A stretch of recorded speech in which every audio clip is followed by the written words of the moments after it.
O Fênix do Morumbi, da sala de correspondências ao trono do luxo. O som da risada de Dona Carmen Montes era como vidro estilhaçando.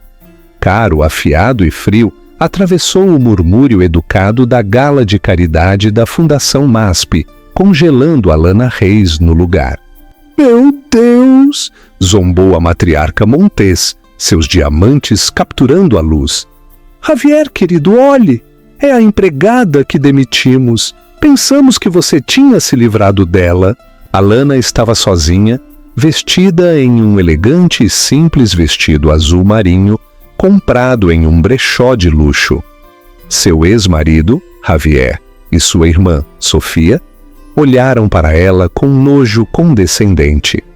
Eles viram uma mulher que haviam descartado, uma ex-esposa pobre e esquecida. Eles pensaram que ela era um fantasma do passado deles. Estavam prestes a descobrir que ela era o futuro deles. O dardo envenenado, a gala da Fundação MASP. A gala da Fundação MASP era o ápice do calendário social de São Paulo. Um mar de dinheiro velho e arrogância herdada. Alana Reis jamais havia sido convidada quando era a senhora Montes. Dona Carmen sempre deixou claro que Alana, com sua formação técnica e origem humilde no bairro da Muca, não era apta para ser exibida em público. Esta noite, no entanto, Alana estava lá. Não como convidada da família, mas como uma doadora discreta de uma holding da qual os Montes nunca tinham ouvido falar. Reis Estratégias Holdings, REH. Alana estava bebendo água com gás perto da grande escadaria quando ouviu a voz que ainda assombrava seus pesadelos. Ora, Sofia, cubra os olhos. Acho que estou vendo um fantasma. Alana se virou. Dona Carmen Montes estava à sua frente, envolta em esmeraldas, com um rosto que era uma máscara perfeita de condescendência. Ao seu lado, visivelmente desconfortável, estava Javier, seu ex-marido. No braço de Javier estava sua nova noiva, Carla Dantas, uma loira frágil com olhos que calculavam cada centavo. Alana, Javier conseguiu dizer a voz mal audível. Ele não olhou em seus olhos. Reis, disse Alana com a voz tranquila, mas firme. Tem sido assim por 5 anos. Sofia riu nervosamente. Sabemos! Apenas presumimos que você estaria em algum lugar como parelheiros. Sem ofensa a parelheiros. Vejo que você ainda usa azul marinho. Carla, a noiva, interveio, percorrendo com o olhar o vestido simples de Alana. É muito seguro. O vestido de Alana, de fato, era um Halston vintage. Valia mais do que o body de grife de Carla. Mas não gritava dinheiro, sussurrava classe, uma linguagem que os Montes haviam esquecido em sua busca por status. E você ainda está usando Javier? Alana rebateu com um sorriso pequeno e frio. Também muito seguro. O rosto de Carla se enrijeceu. Javier corou, mas foi Dona Carmen quem se aproximou, seu sorriso desaparecendo. Você sempre foi uma insolente ingrata. Javier lhe deu um gostinho deste mundo. Ela apontou para o salão de festas. E você teve a audácia de acreditar que pertencia a ele. Nós lhe fizemos um favor, Alana. Nós a libertamos. Você deveria ter tido a decência de desaparecer. Desaparecer? Repetiu Alana. Quer dizer, depois que seus advogados me despojaram de tudo o que ajudei a construir? Depois que ele aconselhou Javier a me oferecer uma indenização que nem sequer cobriria um aluguel? Você recebeu o que merecia! Explodiu Sofia. Você não passava de uma caçadora de fortunas. Agora você é só uma caçadora de dados em algum porão. Javier permaneceu em silêncio. Era isso que sempre partia o coração de Alana. Não os insultos, mas o silêncio dele. Sua covarde incapacidade de defendê-la, naquela época ou agora. Eu preciso ir, disse Alana, deixando seu copo vazio em uma bandeja. Foi esclarecedor ver todos vocês novamente. Tente encontrar a saída de serviço, querida, gritou Dona Carmen atrás dela. É mais o seu estilo. Alana saiu sem olhar para trás. O ar frio da noite atingiu seu rosto, mas não era nada comparado ao gelo em suas veias. Eles ainda a viam como a garota de 22 anos que encontraram trabalhando na sala de correspondências da Montes & Filhos. O que eles não sabiam é que a mulher que acabava de sair não era aquela garota. Essa mulher era Alana Reis, CEO da Reis Estratégias Holdings, uma empresa de private equity especializada em aquisições hostis de marcas históricas. Ao entrar em seu carro, um discreto Audi A8, ela pegou o telefone. Navi, ela disse ao seu diretor de operações. CEO, vamos adiantar o cronograma. Ative a dívida. Quero que possuamos 51% da Montes & Filhos antes do final do trimestre. Eles estão mais vulneráveis do que eu pensava. O fracasso da herança e o algoritmo oculto. O casamento não começou como uma tragédia. Começou como um conto de fadas corporativo. Alana, uma estagiária ambiciosa na sala de correspondências da Montes & Filhos Têxtil, havia chamado a atenção do herdeiro, Javier. Montes & Filhos era uma instituição de dinheiro antigo. Por 100 anos eles produziram as sedas e lãs mais finas do interior de São Paulo. Mas, quando Alana chegou, eles eram um dinossauro. Seus teares estavam obsoletos, sua lista de clientes envelhecia e seu modelo de negócios se baseava em um nome que perdia o brilho. Alana, com seu brilho natural para logística e tendências de mercado, viu tudo. Ela escreveu uma proposta de 40 páginas para modernizar a empresa, mudar para tecidos sustentáveis, construir uma plataforma de e-commerce e licenciar o nome Montes para designers mais jovens. Javier, encantado pelo fogo dela, defendeu a ideia. E Dona Carmen a esmagou. Somos Montes, não licenciamos, ela disse olhando para Alana. Esta jovem parece acreditar que vendemos camisetas na praia. Criamos relíquias. Javier se dobrou. A proposta foi arquivada. O casamento foi uma prisão. Alana recebeu o título de Senhora Montes, mas foi tratada como uma empregada de alto escalão. Suas ideias eram roubadas por Sofia. Ela era ridicularizada por sua gramática nos jantares de família.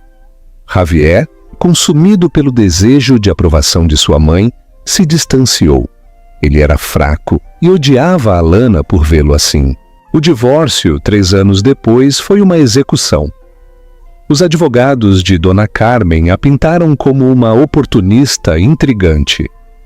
Com o consentimento de Javier, eles fizeram cumprir um acordo pré-nupcial brutal.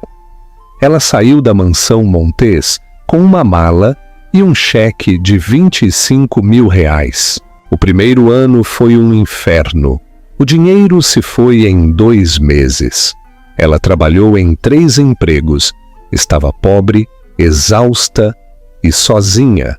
Mas os Montes cometeram um erro de cálculo crítico. Pensaram que, ao tirar o dinheiro dela, tiravam o poder dela. Mas o poder de Alana nunca esteve no dinheiro. Estava na mente dela. A humilhação não a quebrou, a forjou. Nesse pequeno apartamento na região da Muca, ela comprou um notebook usado com seus últimos R$500. Ensinou-se a programar. Estudou finanças corporativas, reestruturação de dívidas e aquisições alavancadas. A raiva que ardia nela era tão fria e precisa que parecia foco. Ela abriu uma pequena consultoria, Reis Estratégias Soluções. Depois a renomeou para Reis Estratégias Holdings. RH.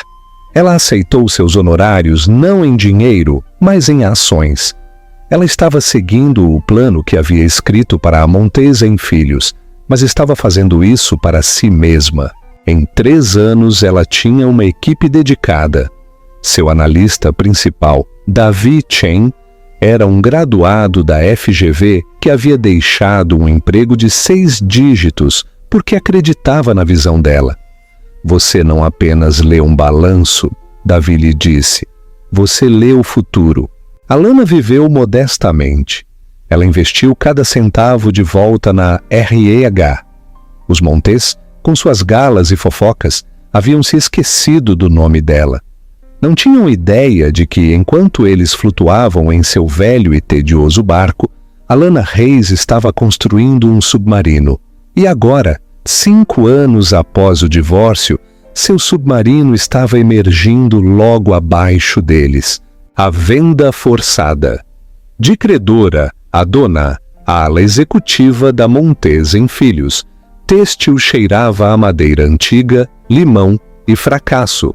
Isso é catastrófico, disse Javier, com a cabeça entre as mãos, olhando as projeções do 3º trimestre.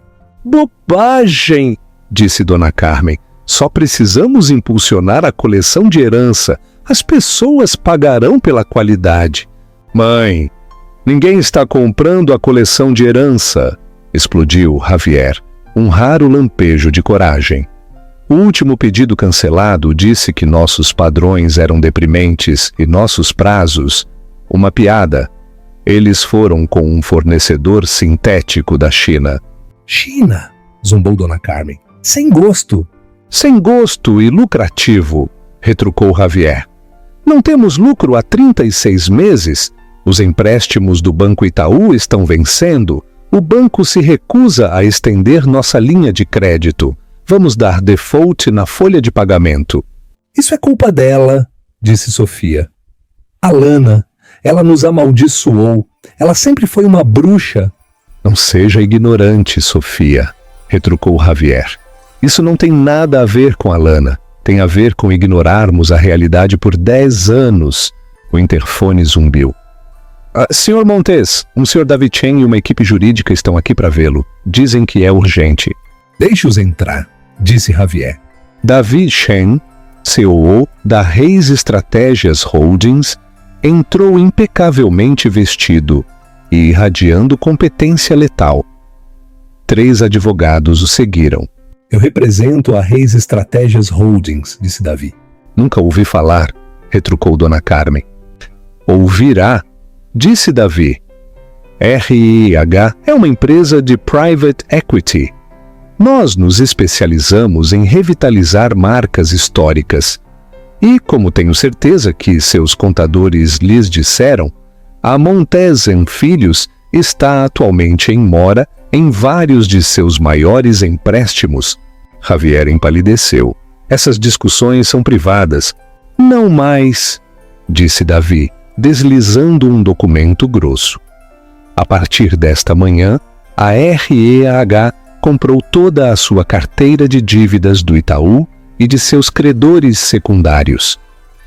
Somos, com efeito imediato, o seu único credor. O rosto de Dona Carmen se enrugou em confusão. Você comprou nossa dívida? Por quê?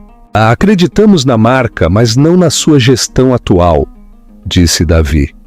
A empresa está insolvente. Como seu novo credor, temos 2 opções. Opção 1. A REH inicia procedimentos de execução hipotecária. Apreendemos os ativos, este prédio, seus teares, e os liquidamos. Sua família e seus funcionários ficam sem nada. Seu sobrenome será publicamente arruinado. E a opção 2? Perguntou Javier, a voz mal um sussurro. Opção 2. A REH adquire a Montes em Filhos livre de ônus. Absorvemos a dívida e injetamos o capital necessário para salvar o negócio. Oferecemos uma modesta indenização à família para facilitar a transição.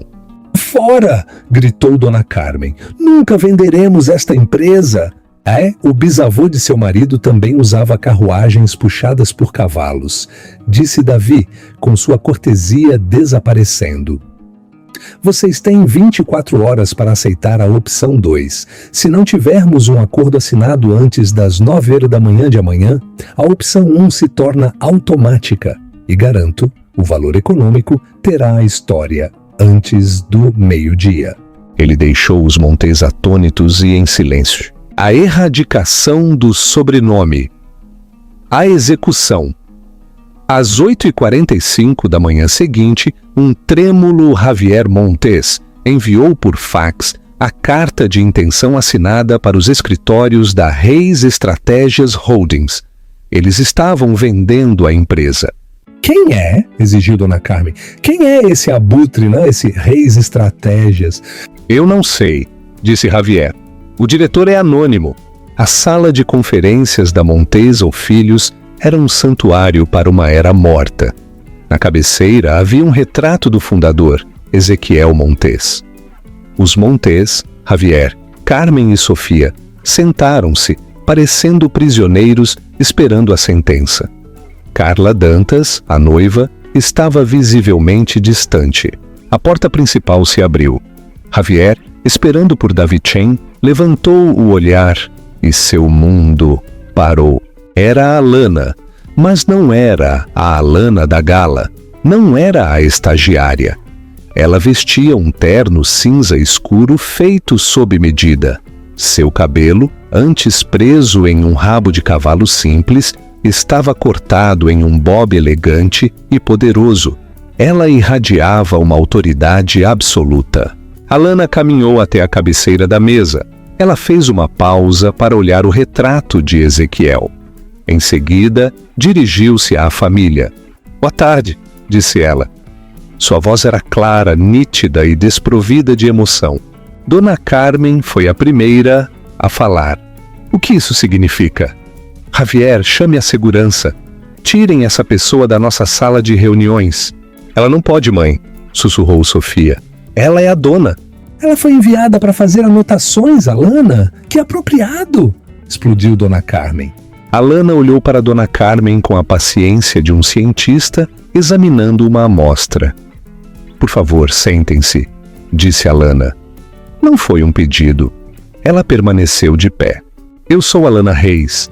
Eu sou a fundadora, CEO e única proprietária da Reis Estratégias Holdings." O silêncio foi tão completo que o tic-tac do relógio na parede soou como uma martelada. Isso não é possível, você é uma ninguém", ofegou Dona Carmen. "Eu era", assentiu Alana, sua voz perigosamente calma. "Você cuidou disso, mas você tem um terrível hábito, Carmen, de subestimar as pessoas que considera ninguém. É um defeito fatal. A partir das 9h30 desta manhã, a Reis Estratégias Holdings concluiu sua aquisição de 100% dos ativos, propriedades e propriedade intelectual da Montes Filhos.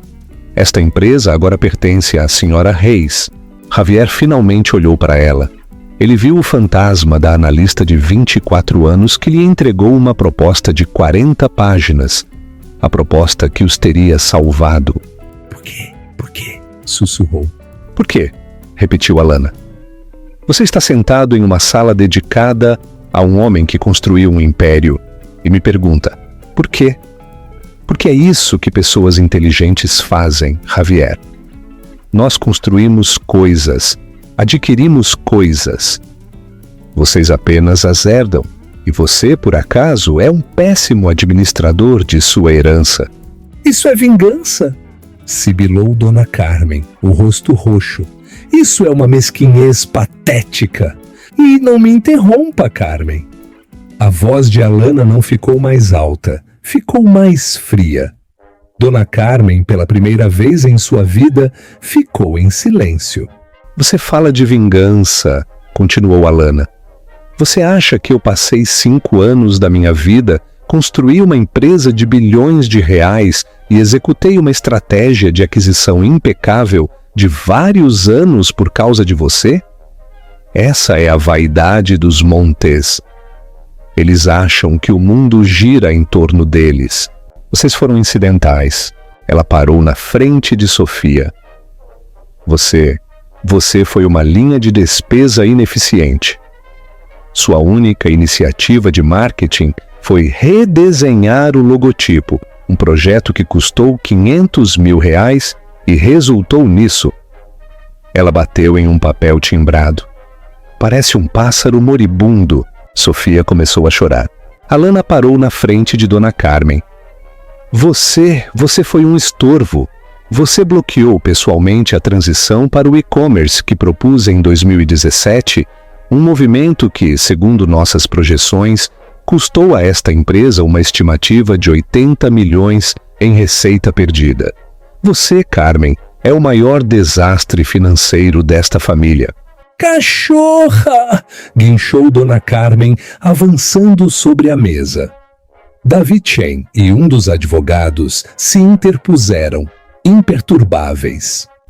Acabou, disse Alana. Todos vocês. Esta não é mais a empresa de vocês. E a partir deste momento, todos vocês estão demitidos com efeito imediato. Demitidos? Gritou Javier. Este é o nosso sobrenome? Você não pode nos demitir do nosso próprio sobrenome? Javier, disse Alana. E pela primeira vez um traço de pena entrou em sua voz. Eu não estou apenas demitindo você, estou dissolvendo-o. O que isso significa? Alana sorriu. O grupo têxtil Reis, GTR, não estava apenas tirando a empresa de vocês. Estava apagando o sobrenome de vocês. Carla Dantas levantou-se da cadeira. Isso tem sido fascinante, disse ela, pegando sua bolsa. Javier, querido, parece que você tem muito trabalho. Minha agenda me chama. Nós nos falamos. Carla, espere, implorou Javier. Não, Carla disse, detendo-o com a mão. Simplesmente não. É de mau gosto. Tchau. Foi um prazer.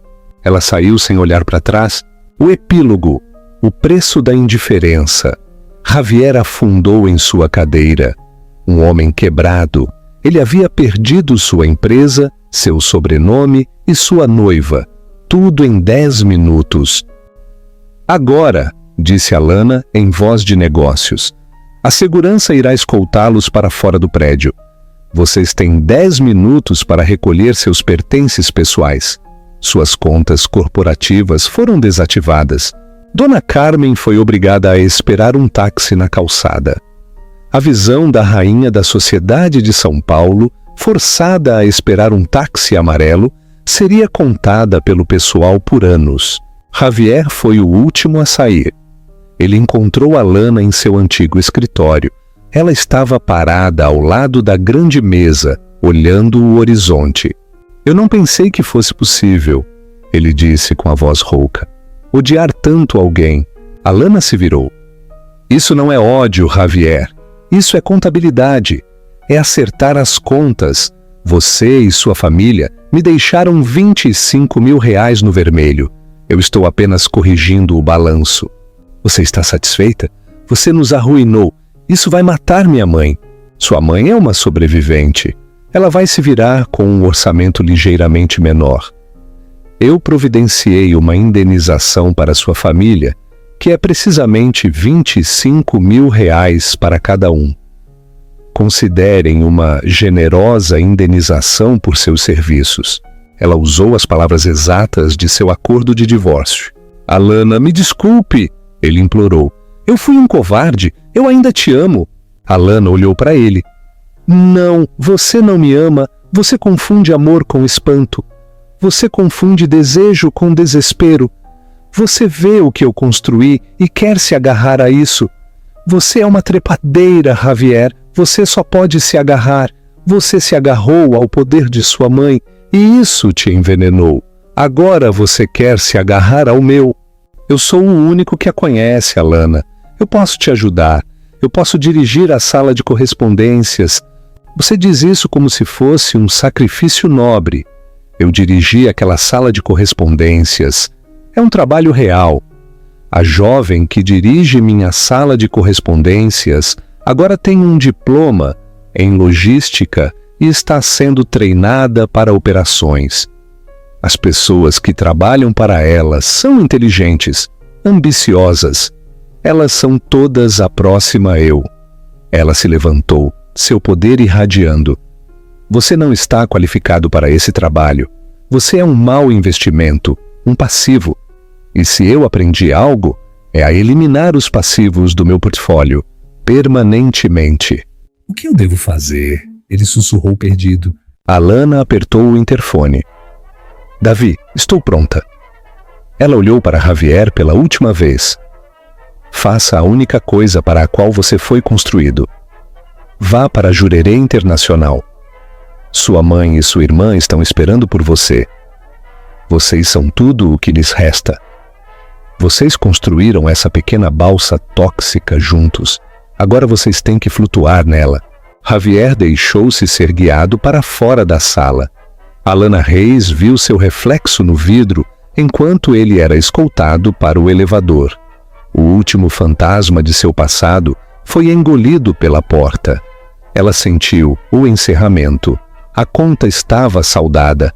Ela era Alana Reis e mal estava começando. A história de Alana Reis não é apenas sobre vingança. É sobre resiliência, o tipo que constrói um império a partir das cinzas da humilhação. Os Montes cometeram o erro clássico.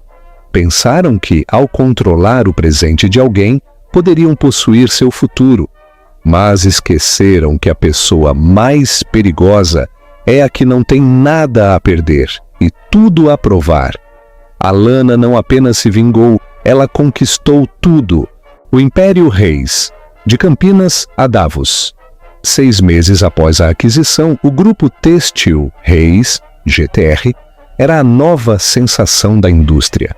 O antigo prédio da Montes Filhos, um túmulo de mogno e tradições moribundas, havia renascido. Alana havia inundado o espaço com luz, substituindo as paredes por vastos painéis de vidro. A proposta original de Alana, tecidos sustentáveis, e-commerce e licenças frescas, era agora a bíblia operacional da empresa. A plataforma de e-commerce bateu sua meta de vendas anual em apenas 8 semanas, mas a verdadeira genialidade era a linha R-Seda sustentável. Alana havia adquirido 2 pequenas e brilhantes empresas de biotecnologia. O GTR não apenas fazia seda, estava criando a R-Seda, uma fibra bioengenheirada com o brilho da seda, a resistência de uma teia de aranha e um processo de produção 100% carbono neutro. As casas de alta costura de Milão a Paris lutavam pelos direitos exclusivos. Alana Reis não era mais um tubarão anônimo. Era o novo rosto da indústria têxtil europeia. Em uma manhã de terça-feira, Davi Chen, seu COO, entrou em seu vasto escritório de canto, o que costumava ser de Javier, segurando a revista Forbes Brasil, como se fosse um texto sagrado. Chegou, disse Davi com a voz reverente.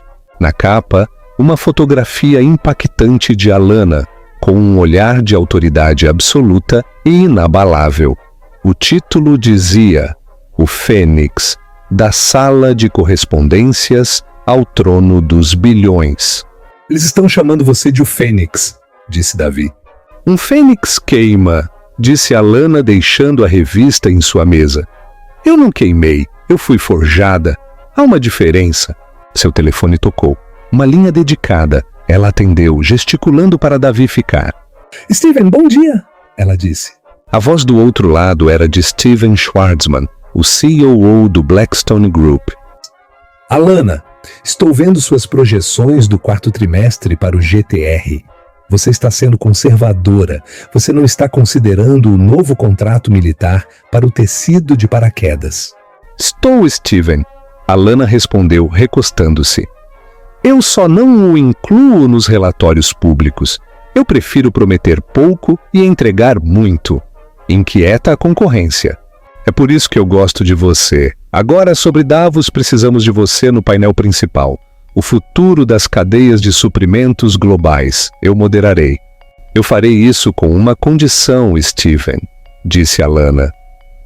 Eu não modero, eu lidero. Eu quero a palestra de encerramento. Meu tema é obsolescência. Como matar sua própria empresa antes que outra pessoa o faça? Schwartzman riu. Isso é agressivo. Eu adoro. É seu. Envie para minha equipe a fatura pelo jato. Eu tenho o meu próprio, disse Alana simplesmente. Nos vemos na Suíça, Steven.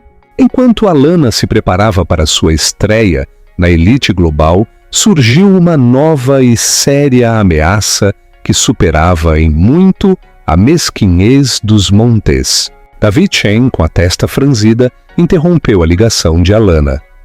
Alana, você tem uma visita no hall de entrada. O Sr. Jian Li, do grupo têxtil Rota da Seda. Alana sentiu uma pontada de alerta frio. Rota da Seda não era um concorrente. Era uma força da natureza. Eles controlavam 60% da produção de tecidos sintéticos e baratos da Ásia. O Sr. Li não visita. Ele compra, disse Alana, seus olhos se semicerrando. Mande-o para a sala de conferências, aquela que tem o retrato de Ezequiel. E diga a Davi para remover aquele retrato.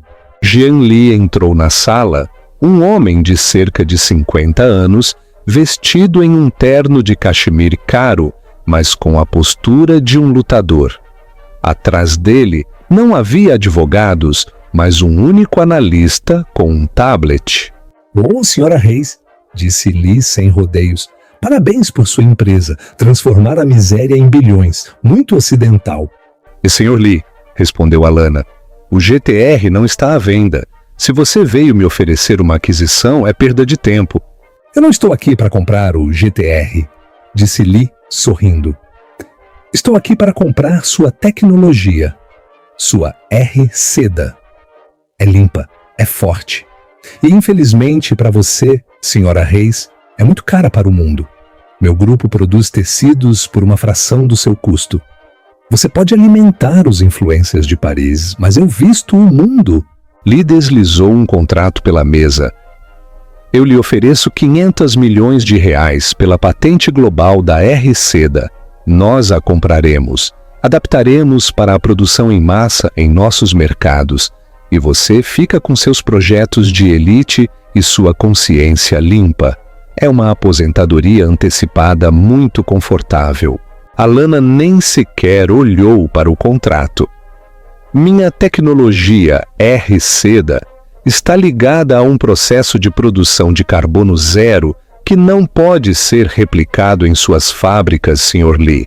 Não se trata apenas da fibra, trata-se da ética de sua fabricação. A ética é um luxo que a maioria não pode pagar, retrucou Li. Seu nicho de mercado é pequeno, o meu é o mundo. Se você não me vender a patente, Sra. Reis, eu tenho uma alternativa. Li se inclinou. Nossa P&D é forte. Já desenvolvemos uma fibra sintética que imita a estrutura da sua R-Seda. Não é sustentável, mas é 80% mais barata. Se lançarmos esse tecido, o chamaremos de Nova R e inundaremos os mercados. Seu GTR será percebido como um produto de luxo obsoleto em 6 meses. Seu preço cairá a zero. A jogada de mestre, a ameaça de Li era real e brutal. A vingança de Alana contra os Montes havia sido pessoal. Isso era guerra econômica em escala global. Alana tirou um momento.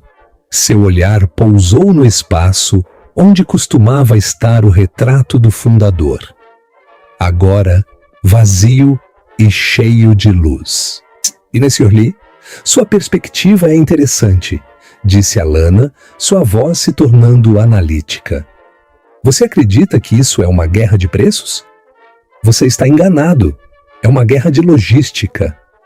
Alana sorriu, um sorriso frio que não chegava aos olhos. Você pode criar um tecido mais barato, mas pode distribuí-lo? Você confia em rotas marítimas lentas e alfândegas voláteis. 90% da sua cadeia de suprimentos é visível e vulnerável. Ela se levantou e caminhou até a janela. O grupo Têxtil Reis não apenas fabrica tecido. Controlamos a cadeia de suprimentos de ponta a ponta, da fibra à loja. Automatizamos o transporte aéreo com drones e usamos IA para prever a demanda e evitar portos congestionados. Mas essa não é nossa principal vantagem, continuou. Há um pequeno detalhe que você esqueceu. A multa que a CVM impôs a Montez Filhos antes da minha aquisição não foi pelas contas, mas por um envio de tecidos ilegais de duplo uso que foram vendidos a terceiros. Seu analista pode verificar. Lhe enrijeceu? Seu grupo, Rota da Seda, tem usado a Montez Filhos como um canal para esse material ilícito no mercado brasileiro e europeu por anos antes da minha chegada, disse Alana. Os arquivos da Montez Filhos não estão em São Paulo.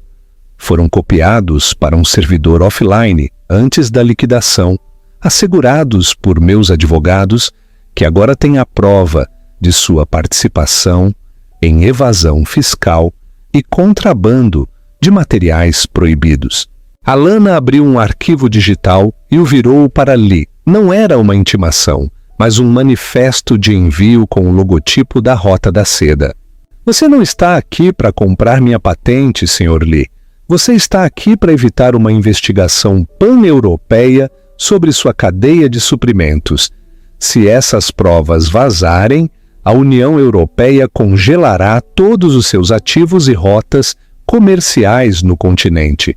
Seu preço cairá a zero. O que você quer?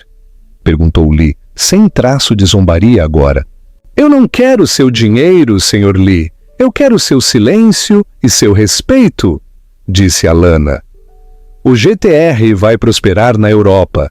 Você operará em seus mercados, mas se nos próximos 5 anos você lançar o Nova R ou qualquer produto projetado para minar nossa participação de mercado com preços desleais, eu enviarei esses arquivos para Bruxelas. Você afundará no pântano legal da UE e o GTR tomará a sua participação de mercado de qualquer maneira. Não é um acordo, Sr. Lee, é uma trégua. Lee se levantou lentamente. Olhou para Alana. O respeito em seus olhos era palpável. Ele havia encontrado um oponente que não era apenas inteligente, mas que jogava o jogo em um nível de estratégia que ele nem sequer havia imaginado. Você é muito boa, disse Jian Lee. Nos vemos em Davos. Espero que sua palestra seja esclarecedora. Ele saiu da sala. Alana ficou sozinha. Davi Chen entrou correndo. O que acabou de acontecer? O Sr. Lee se foi? O Sr. Lee se lembrou do preço da complacência, disse Alana, fechando o arquivo. E quanto a Javier? Perguntou Davi. Sua mãe e sua irmã estão em Jurerê, reclamando do calor e de que o cachemir está em falta nas liquidações. Alana se dirigiu à sua mesa, onde a revista Forbes brilhava. E continuem reclamando, Davi. Eu tenho a palestra de encerramento em Davos para escrever. E o futuro não espera pelo ressentimento. Agora, o que a equipe de design disse sobre a nova fibra de algas? A história de Alana Reis não termina com a vingança. Termina com a construção de um legado. Ela transformou o desprezo em uma arma, a humilhação em combustível e a ambição em um império que redefine a indústria, provando que o poder real reside na visão inabalável e na capacidade de jogar o jogo do futuro. A palestra de encerramento em Davos. O grande auditório do Centro de Congressos de Davos estava lotado. Os magnatas da energia, finanças e tecnologia, incluindo Stephen Schwarzman e o próprio Jian Lee, que se sentava discretamente na terceira fila, esperavam pela palestra de encerramento. O tema era a obsolescência. Como matar sua própria empresa antes que outra pessoa o faça? Alana Reis subiu ao palco. Ela não vestia terno. Usava um conjunto de calça e jaqueta em um tecido R-seda, cor branco puro, que brilhava suavemente sob os holofotes. A simplicidade de sua roupa contrastava com o poder de sua presença. Ela começou seu discurso sem slides nem adornos. 7 anos atrás, eu trabalhava na sala de correspondências de uma empresa familiar que controlava 90% das lãs finas do Brasil. Uma empresa com 100 anos de história e um sobrenome imponente, Montes. A empresa tinha tudo para sobreviver, exceto uma coisa: a vontade de mudar. Sua cultura era uma relíquia, sua tecnologia uma piada e seu orgulho um veneno lento. Um murmúrio percorreu a sala. Alana estava falando de si mesma sem nomeá-los. Apresentei-lhes uma proposta para sustentabilidade, e-commerce e inovação. A equipe de gestão riu de mim. Eles me demitiram, me humilharam e me despojaram da minha vida. O que eles fizeram de errado? Eles pensaram que a obsolescência era um problema tecnológico, quando na verdade é um problema de caráter. Alana caminhou para o centro do palco, onde um elegante tear futurista se desenrolou. Minha empresa, o GTR, não tem 100 anos, mais 2, mas somos o futuro, porque abraçamos a autodestruição. Nós matamos nossos produtos antes que a concorrência o faça, e nossa tecnologia, a R-Seda sustentável, é o resultado dessa filosofia. Ela exibiu o tecido, explicando a biotecnologia por trás da fibra carbono zero. Concluiu com uma declaração que ecoaria na imprensa global. O futuro não é herdado, é programado, e se sua empresa não estiver disposta a eliminar suas velhas tradições, eu garanto, há uma Reis Estratégias esperando por vocês, pronta para eliminá-las por vocês. O custo da complacência é a extinção. A ovação foi ensurdecedora. Stephen Schwarzman se levantou e apertou a mão de Alana, reconhecendo-a como uma igual, não apenas como uma CEO de sucesso. O último fantasma. Na noite da palestra, Alana estava na suíte presidencial de seu hotel em Davos, repassando as manchetes com David Chen. A vitória era inegável. O telefone dedicado de Davi tocou. Ele atendeu e seu rosto ficou pálido. Alana, você tem uma ligação do advogado da família Montes em Jurerê. Alana sentiu uma pontada, a última corrente restante de seu passado. Ela havia apagado Javier de sua vida, mas sua existência como o homem que foi seu marido ainda a ligava a ele. Passe-me, disse Alana. Senhora Reis, disse uma voz legal, nervosa. Peço desculpas pela hora. É sobre Javier Montes. Eu não sou mais a senhora Montes e Javier não é problema meu. Alana retrucou. Eu sei, mas temo que seja urgente. Javier foi detido em um subúrbio de Florianópolis. Ele estava trabalhando em um centro de processamento de dados em um porão. Ele foi detido por fraude menor e uso de identidades falsas. Aparentemente, ele estava tão envergonhado que se chamava Juca no trabalho e usou um RG vencido para receber. O problema é que sua mãe, Dona Carmen, sofreu um derrame cerebral grave ao saber e está hospitalizada. Sua irmã, Sofia, o culpa pela desgraça e está completamente instável. A ironia era tão densa que Alana quase sorriu. Javier estava literalmente em uma versão do inferno, para o qual ele a havia relegado. Um porão, inserindo dados, chamado Juca. E o que você quer, senhor advogado? Perguntou Alana, sem emoção. Eles querem que você intervenha, que pague a fiança de Javier e os ajude com as despesas médicas de Dona Carmen. Eles temem que, se Javier for para a prisão, Dona Carmen morra sozinha. O patrimônio pessoal dela está zerado, senhora Reis. Houve um longo silêncio. David Chen prendeu a respiração. Eu aceito seu pedido de desculpas, disse Alana. Javier me disse que sentia muito. Eu o aceitei. Mas meu balanço com a família Montes está fechado. Você me fala de problemas de caráter, não de problemas financeiros. Eu não pagarei a fiança de Javier. Eu não pagarei O Fênix do Morumbi, da sala de correspondências ao trono do luxo. O som da risada de Dona Carmen Montes era como vidro estilhaçando. Caro, afiado e frio, atravessou o murmúrio educado da gala de caridade da Fundação MASP, congelando Alana Reis no lugar. Meu Deus! Zombou a matriarca Montes, seus diamantes capturando a luz. Javier, querido, olhe! É a empregada que demitimos. Pensamos que você tinha se livrado dela. Alana estava sozinha, vestida em um elegante e simples vestido azul marinho, comprado em um brechó de luxo. Seu ex-marido, Javier, e sua irmã, Sofia, olharam para ela com nojo condescendente. Eles viram uma mulher que haviam descartado, uma ex-esposa pobre e esquecida. Eles pensaram que ela era um fantasma do passado deles.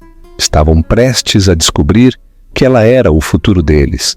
O dardo envenenado, a gala da Fundação MASP.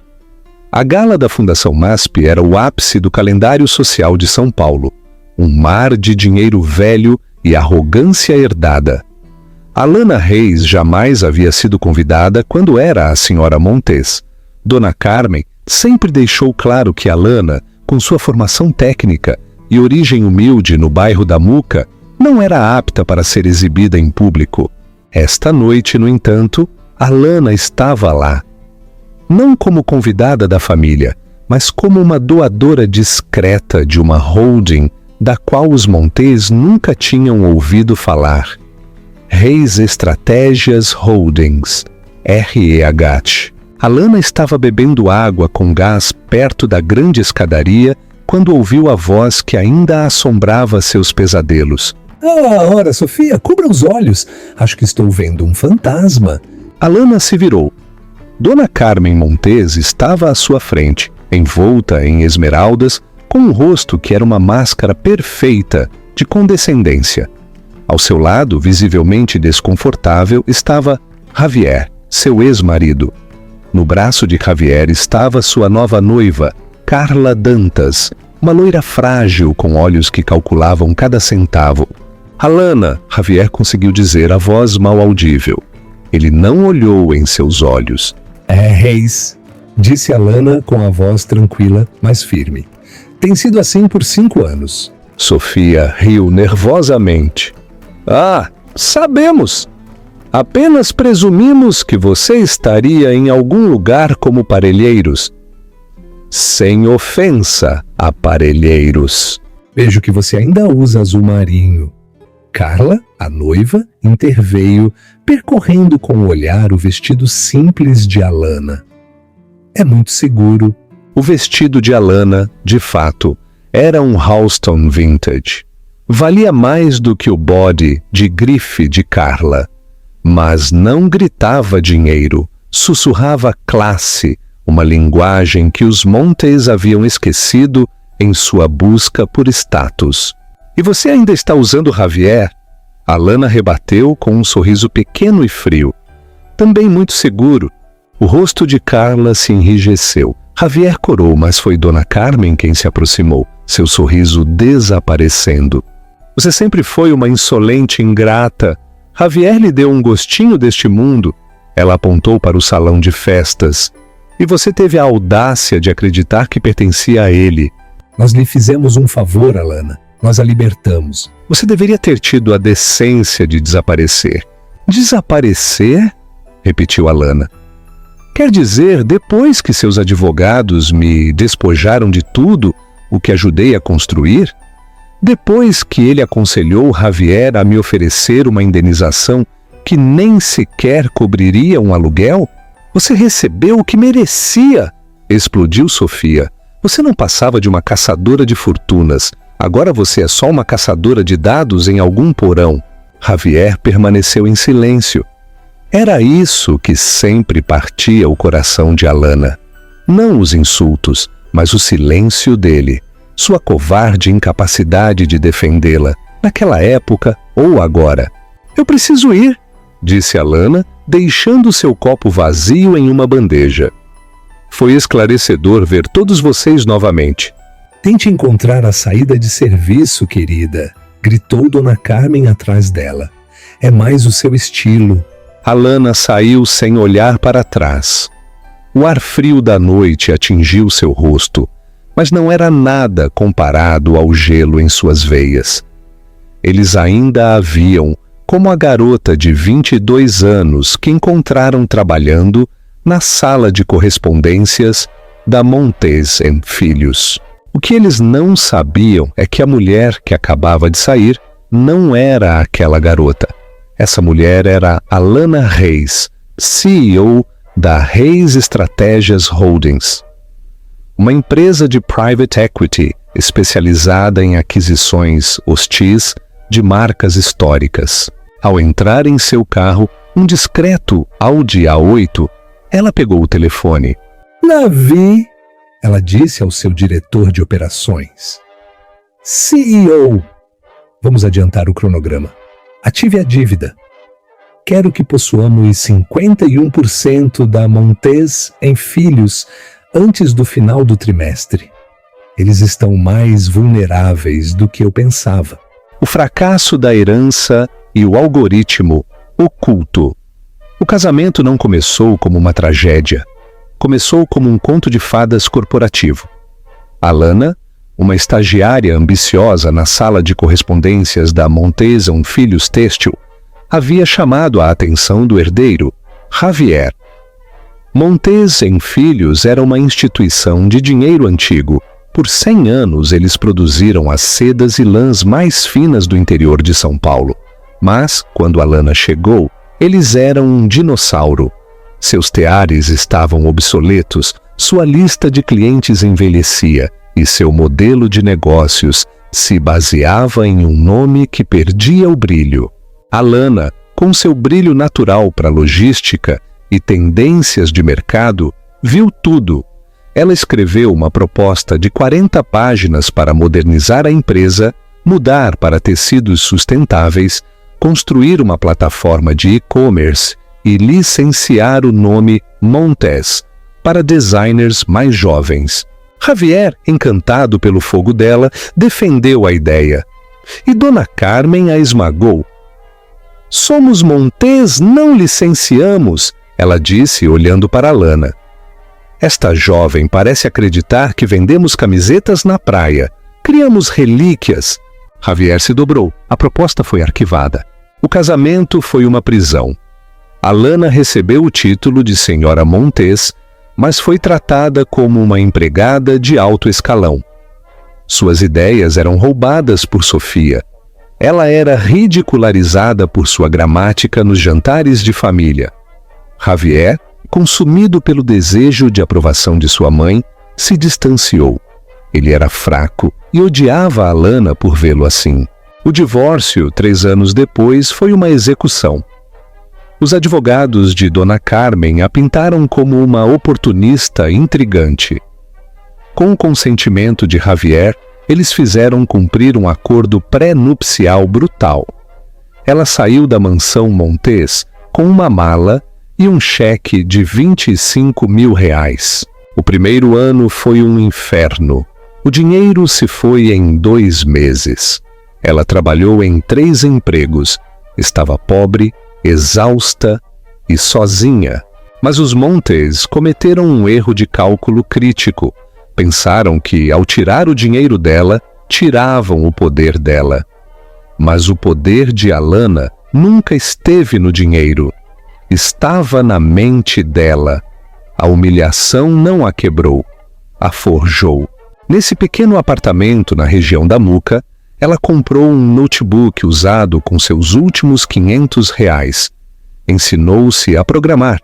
Estudou finanças corporativas, reestruturação de dívidas e aquisições alavancadas.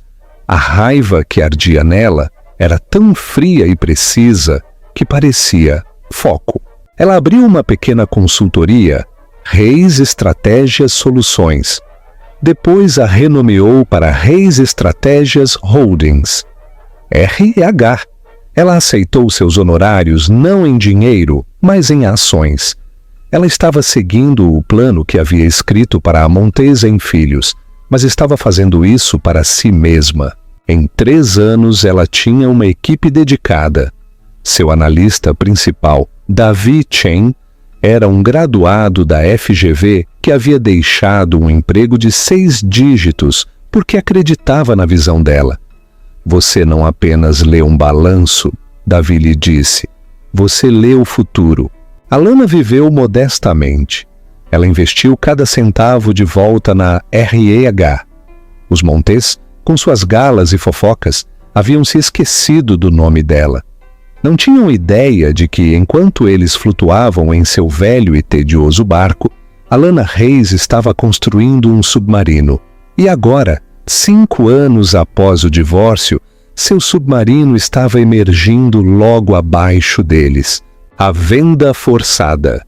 De credora a dona, a ala executiva da Montes em Filhos, têxtil cheirava a madeira antiga, limão e fracasso. Isso é catastrófico, disse Javier, com a cabeça entre as mãos, olhando as